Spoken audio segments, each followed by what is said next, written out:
반갑습니다. 경자입니다. 오늘은 배당주 투자 대안으로 고민해 볼 만한 ETF 세 종목을 가져와 보았습니다. 자, 금리가 급격하게 오르던 시기에는 배당주들도 주가가 많이 내려갔는데요. 올해 들어서는 주식 시장이 점점 안정을 되찾아가고 있죠. 한국 시장에 상장되어 있는 대표 배당주인 SK텔레콤은 5월 4일 주가 기준으로 배당 수익률은 6.9% 정도 됩니다. 그리고 신한지주는 6%, 맥쿼리 인프라는 6.2% 정도 되는데요. 물론 배당 수익률이 8% 넘어가는 종목도 있지만 많은 분들이 투자를 하시는 대표 종목들의 배당 수익률은 6에서 7% 사이라고 볼 수가 있습니다. 그리고 사실 배당주는 다른 종목들에 비해서는 주가 업다운이 심하지는 않은데요. 그래도 주식입니다. 단기간에 주가가 20% 정도 올라갔다가 내려갔다가 그런 종목들이 나올 수도 있는데요. 그래서 이렇게 주가가 업, 다운 되는 게 싫어하는 분들이 선택하는 게 ETF이죠. 아시다시피 ETF는 내가 관심 있는 종목들을 최소한 10개 이상은 묶어서 구성이 되기 때문에 단일 종목에 투자를 하면서 발생하는 리스크를 분산시킬 수 있다는 장점이 있습니다. 그리고 오늘 말씀드릴 고배당 ETF는 IRP나 연금저축에서 투자를 하시면 시너지가 매우 좋은데요. 다들 잘 아시는 내용이겠지만 IRP 계좌의 특징을 간단하게 짚고 넘어가겠습니다. 매년 납입 금액의 13% 정도 세액 공제를 해주는 게 대표적인데요. 쉽게 말씀을 드리면 100만 원을 입금을 했으면 연말 정산할 때 세금을 13만 원 정도 돌려받습니다. 그리고 배당 소득세 15.4%를 내지 않고 또 미국 종목 등 해외 지수를 추종하는 ETF는 매매 차익에도 과세를 하는데요. 이 매매 차익도 IRP나 연금저축은 과세가 되지 않습니다. 다만 연금을 수령할 때부터는 연금소득세로 5.5% 정도는 내야 하고요. 또한 SK텔레콤 같은 일반 종목을 투자하지 못한다는 단점이 있습니다. 그래도 연금소득세를 낸다고 하지만 그동안의 세액공제로 13%를 돌려받았죠. 또한 배당금도 전액 비과세로 받았으니까요. 연금소득세보다는 훨씬 큰 혜택을 받았다고 볼 수가 있고요. 그리고 일반 종목을 투자하지 못하지만 오늘 말씀드리는 종목들은 ETF이니까요. 그래서 고배당 ETF를 투자하기에는 IRP나 연금저축이 좋다고 말씀을 드리고 있습니다. 자, 어쨌든 오늘 주제가 IRP의 장점을 말씀드리는 것은 아니니까요. 이 정도로만 하고 이제 본론 들어가겠습니다. 오늘 말씀드릴 세 종목 중에서 첫 번째 종목은 아리랑 고배당주입니다. 국내 배당주 ETF 중에서 가장 유명한데요. 현재 시가총액이 약 1,800억 원 정도 되는데 고배당 ETF 중에서는 시가총액이 가장 큽니다. 그리고 운용사는 하나자산운용이고요. 운용보수는 0.23%입니다. 이 종목은 2012년도에 상장을 했으니까요. ETF 중에서는 그래도 역사가 꽤 됩니다. 아리랑 고배당주는 국내 고배당주를 30종목 편입을 하고 있는데요. 현재 기준으로 우리 금융지주가 약 5% 비중으로 가장 많이 담겨 있고요. 두 번째는 포스코홀딩스 하나금융지주 순서입니다. 10개 종목을 보고 있으면 금융주가 7개 되거든요. 그러므로 금융 관련주가 상대적으로 많이 편입이 되어 있기 때문에 이 종목은 금융섹터 주가 영향을 상대적으로 많이 받습니다. 그리고 분배금을 살펴보면 20년에는 470원, 21년에는 590원, 22년에는 680원, 그리고 올해는 730원 분배를 했는데요. 분배금이 매년 늘어나고 있다는 게 아주 좋습니다. 다만 아쉬운 점은 요즘에는 매달 분배를 하는 월배당 ETF가 늘어나고 있는데 그런데 이 종목은 아직도 1년에 한 번만 분배를 하고 있습니다. 4월 말 기준으로 분배를 하니까 올해 분배금을 지급한 지는 시간이 얼마 되지 않았는데요. 그래서 지금 투자를 하면 다음 분배금을 받을 때까지 시간이 약 1년 정도 남았지만 또 분배금만큼 주가가 조정된 지 며칠 되지 않았으니까요.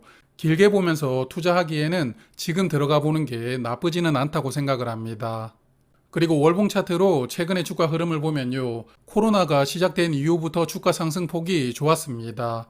그리고 한국 주식시장이 작년에 정점을 찍고 내려왔었는데요. 아리랑 고배당주도 이때는 주가가 훅 빠졌지만 현재는 거의 회복을 해서 작년 고점과 큰 차이는 없거든요. 그래서 나름 고배당주 ETF답게 주가 방어를 어느 정도 하는 종목입니다.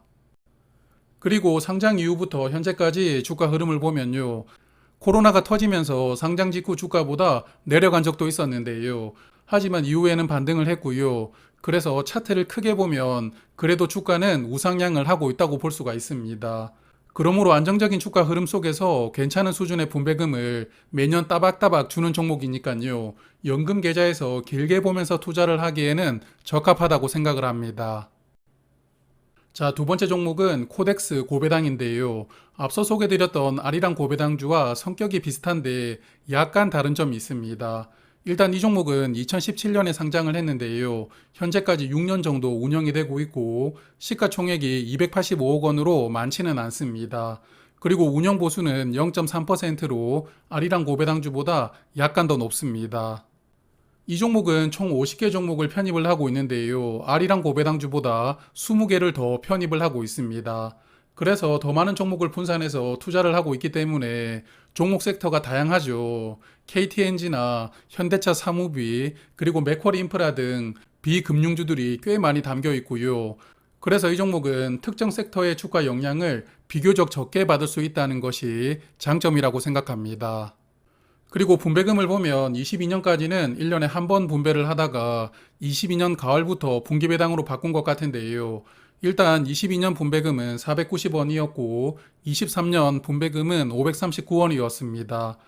그래서 이 종목도 전년 대비 분배금이 약 50원 정도 늘어났는데요. 그런데 분기배당이기는 한데 7월에는 분배를 건너뛰었고요. 그리고 대부분의 분배금이 4월에 집중되고 있거든요.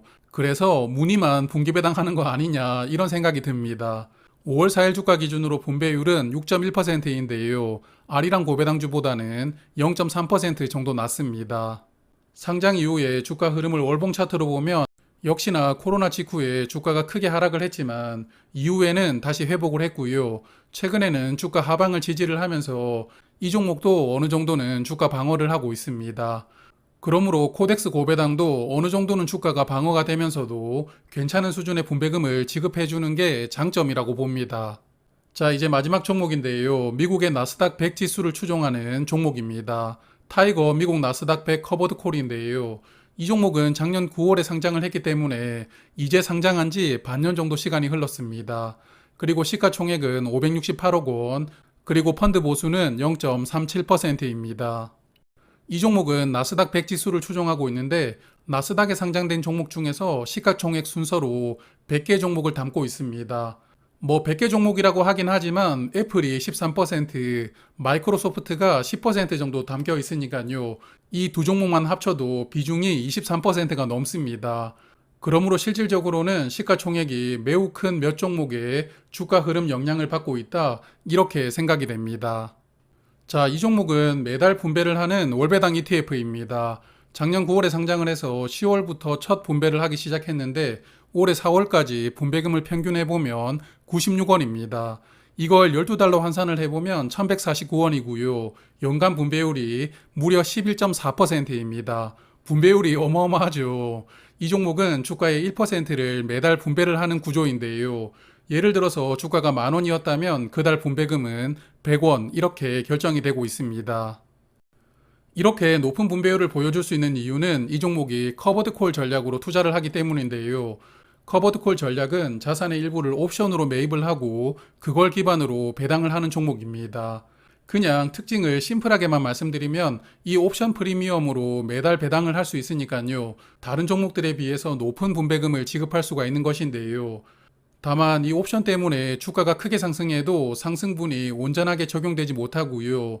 또한 옵션 매도로 인해서 장기적으로 보면 자산이 조금씩 줄어들 수가 있습니다. 그래서 주가가 조금씩 우하향하는 그런 구조를 가지고 있다는 게 단점인데요. 현재 미국에서 커버드콜 전략으로 투자하는 종목 중에서는 대표 종목이 화면 보시는 JPI입니다. JP모건이 2020년에 만든 종목인데요. 상장 이후의 주가 흐름을 보면 그냥 코로나 때 주가가 쭉 올랐다가 코로나 특수가 사라지면서 주가가 조금씩 내려가는 그런 흐름입니다. 그래서 커버드콜이라고 해서 딱히 다르게 움직인 것 같지는 않고요. 그냥 최근 시장 흐름과 비슷하게 움직이고 있었던 것 아닌가 싶습니다. 그리고 타이거 미국 나스닥 100은 아직 상장한 지 6개월밖에 시간이 지나지 않았으니까요. 주가 흐름을 장기적으로 파악하는 것은 불가능합니다. 이 종목은 일단 제가 매달 관찰을 해보니까 나스닥 지수 영향도 받고 있지만 환율 영향을 특히 많이 받고 있습니다. 물론 국내에 환노출되어 있는 종목들이 모두 비슷한 상황이긴 한데요. 이 종목도 마찬가지더라고요. 상장하는 시기가 환율이 1,400원대였다 보니까 환율이 내려가면서 주가도 쭉 빠졌고요. 올해 초에 저점을 찍은 다음에 미국장이 반등을 했잖아요. 그리고 환율도 다시 1,300원대를 회복을 했습니다. 그러다 보니까 지수도 상승을 하고 환율도 상승하면서 현재까지는 주가 흐름이 매우 좋은데요. 그래서 이 종목을 투자를 하신다면 환율을 꼭 같이 고려를 하시면서 투자를 하실 필요가 있겠습니다. 자, 그러면 오늘 말씀드린 세 종목을 다시 정리를 해보면 아리랑 고배당주나 코덱스 고배당주는 주가가 어느 정도 방어되는 것을 전제로 그냥 6%를 분배금으로 매년 받겠다 이렇게 생각하시는 분들에게 괜찮은 종목입니다. 반면에 타이거 미국 나스닥 100 커버드콜은 지수와 환율을 고려를 해야 되고 커버드콜 전략 때문에 주가가 향후에 내려갈 수 있다는 단점도 있는데요. 결국 핵심은 분배금을 11% 정도 받으니까 매년 주가가 4% 이하로만 내려가면 이득이라고 볼 수가 있습니다. 분배금을 주가의 11% 정도로 받았고 주가가 4% 정도 하락했다 하더라도 7%는 남는다 이렇게 생각을 하시고 투자를 하는 종목입니다. 자, 그리고 타이거 나스닥 100 커버드 콜이 아직 상장한 지 1년이 되지 않았으니까요. 6개월 기준으로 수익률을 보면 세 종목 모두 수익이긴 한데 아리랑 고배당주가 8.5% 수익이 나왔거든요. 그러므로 최근 반년 동안 주가 흐름이 가장 좋았다고 볼 수가 있습니다.